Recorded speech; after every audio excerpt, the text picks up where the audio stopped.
വേണമെങ്കിൽ ഇതൊരു army training ക്യാമ്പാണെന്ന് പറയാം. അങ്ങനെ പറയുന്നത് ഈ ജീവികൾക്ക് തലച്ചോറിന്റെ പകുതി ഭാഗം ഉറങ്ങുമ്പോഴും ഒരു കണ്ണ് മാത്രം തുറന്ന് എപ്പോഴും അലേർട്ടായി ഉറങ്ങാൻ സാധിക്കുന്നത് കൊണ്ടല്ല. GPS-നെ ഓർമ്മിപ്പിക്കുന്ന മാഗ്നെറ്റോ റിസപ്ഷൻ എന്ന ബയോളജിക്കൽ നാവിഗേഷൻ സിസ്റ്റം ഉപയോഗിച്ച് കിലോമീറ്ററുകളോളം കൂട്ടം തെറ്റാതെ സഞ്ചരിക്കാൻ കഴിയുന്നതുകൊണ്ടോ ഇനി കൂട്ടത്തിൽ നിന്ന് പിരിച്ചാൽ തന്നെ തിരിച്ചു തങ്ങളുടെ താവളത്തിലേക്ക് തന്നെ കൃത്യമായി എത്താൻ സാധിക്കുന്നത് കൊണ്ടോ അല്ല.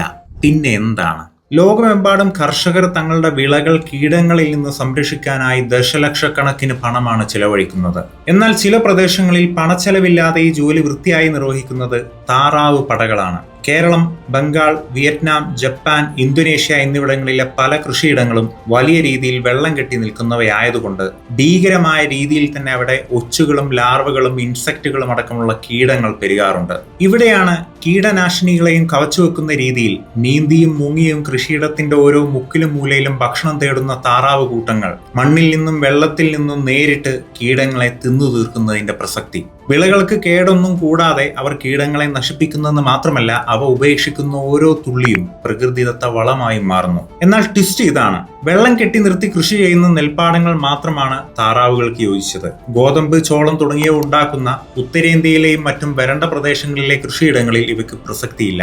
എങ്കിലും കീടനാശിനികൾ ഉണ്ടാകുന്നതിന് വളരെ മുമ്പ് തന്നെ പ്രകൃതിദത്തമായ സീറോ കോസ്റ്റ് പെസ്റ്റ് കൺട്രോൾ സിസ്റ്റമായി മാറിയ താറാവ് പടകൾ യന്ത്രങ്ങളും രാസവസ്തുക്കളും പ്രയാസപ്പെടുന്നിടത്ത് ഇന്നും അനായാസമായി വിജയിക്കുന്നുണ്ട്.